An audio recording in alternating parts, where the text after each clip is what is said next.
Imagine a hidden chamber 80 feet below the bustling streets of Manhattan.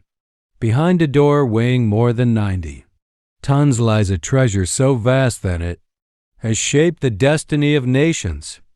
Gold bars stacked in endless rows, secured with the world's most advanced protection. For decades, this vault became the silent heart of the global financial order. Nations far away sent ships and planes across oceans to exchange their wealth for one thing: dollars.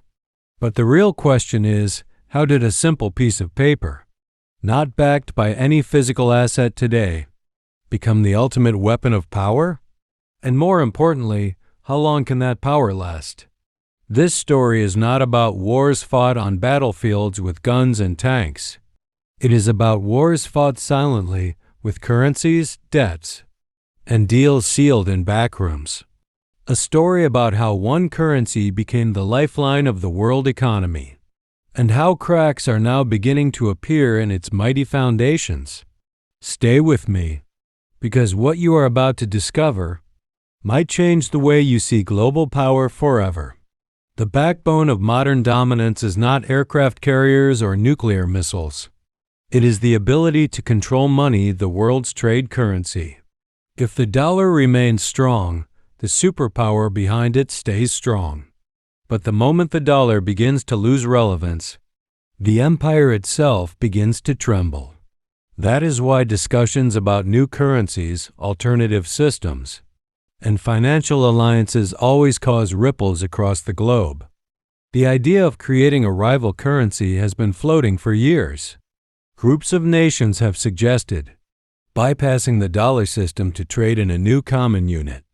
The motivation is simple. If the dollar is challenged, so is the dominance of the nation behind it. Yet, saying it is one thing, doing it is another. The dollar's strength rests on pillars carefully built over a century. Each of these pillars has kept the system alive, and breaking them is not easy. The first pillar is the sheer size of the American economy. With a GDP of over $30 trillion, it holds a share of more than 1/5 of global trade. No other country even comes close.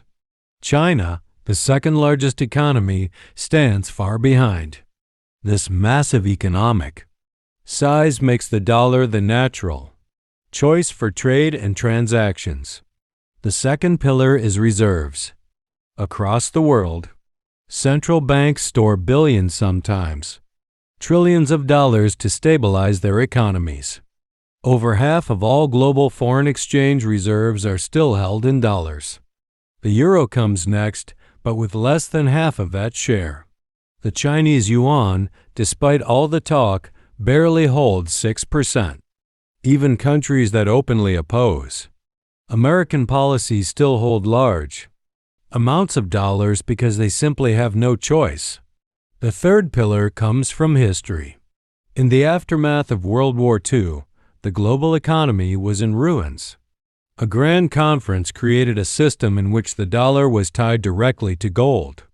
Every ounce of gold had a fixed dollar value, and nations trusted that value enough to hand over their own reserves to the American vaults. For decades, the world believed that each dollar represented real, physical gold stored in those hidden chambers. But wars are costly. When a distant conflict in Asia drained resources, more dollars were secretly printed than gold available to back them. Soon, some nations began to doubt the system. Quietly, they started demanding their gold back. Ships and planes carried tons of it away until the illusion began to collapse. In 1971, a shocking announcement declared that the dollar would no longer be tied to gold. What was supposed to be a temporary decision became permanent. The dollar was now backed by nothing but trust. That trust, however, turned into its greatest weapon. Once separated from gold, dollars could be printed endlessly. Debt soared from under $400 billion to more than $34 trillion today. A system built on infinite printing brought temporary strength but planted a time bomb in its foundation. As long as the world kept using dollars, the problem remained hidden. But if the demand for dollars falls, that time bomb could explode. The fourth pillar came from an unexpected partnership. In the mid-1970s, the dollar faced another crisis. To save it, a deal was struck with one of the world's largest oil producers. The agreement was simple. All oil exports would be priced in dollars. In exchange, military protection and political support were guaranteed. This petrodollar system gave new life to the currency. Suddenly, every country in the world needed dollars not for gold, but for fuel. Oil, gas, and energy became the new anchor of the dollar's dominance. For decades, these four pillars kept the system unshakable: economic size, reserve dominance, gold history, and petrodollars. Yet today, each of them faces pressure. The global economy is shifting. Alternative currencies are slowly rising in trade. Gold is once again being stockpiled by nations wary of fiat promises. Most importantly, the world is turning toward renewable energy. If the need for oil falls, so does the need for petrodollars. And once countries no longer need billions of dollars for fuel, they will question why they hold so many in reserve at all. Debt is another weakness. With national debt far exceeding its GDP, the system works only because the world still accepts dollars. But if trust begins to fade, borrowing will become harder, inflation will rise, and the cycle could spiral out of control. Another factor weakening the system is its weaponization. For decades, the dollar has not only been a currency but also a political tool. Nations that opposed certain policies found themselves cut off from the system, their reserves frozen, their access blocked. At first, this seemed like an effective show of strength, but gradually, countries realized that their wealth was not safe if held in dollars. They began searching for alternatives, building systems of their own, and shifting to gold or other currencies. One of the clearest signals came when hundreds of billions of dollars, belonging to a major nation, were frozen in foreign banks. The message was loud and clear.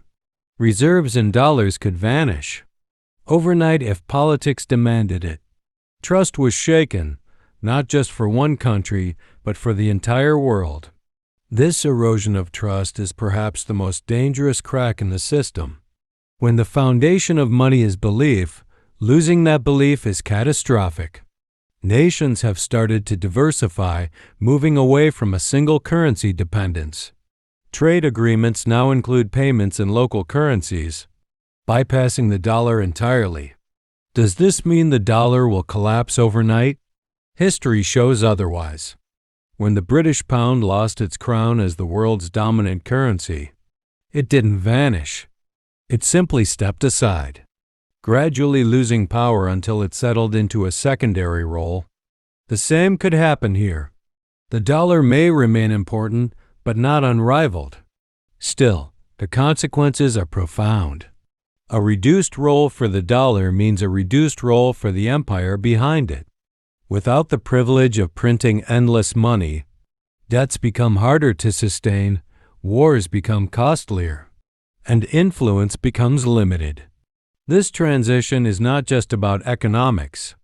It is about power, about who sets the rules of global trade, who can sanction whom, and who becomes the center of gravity in a multipolar world. If the dollar weakens, power shifts. And when power shifts, history changes. So the question remains, is the decline of the dollar inevitable? Or can the system adapt once again, creating a new deal, a new anchor, a new lifeline just as it did in the past? Only time will tell. But one thing is certain, money is never just money. It is a weapon, a shield, a foundation of empires. And like every empire in history, the question is not if it will fall, but when. If you found this story eye-opening, make sure to hit the like button. Share it with others who need to know how the world really works. and subscribe for more deep dives into the hidden forces shaping our lives. Stay tuned, because the next revelation might be even bigger.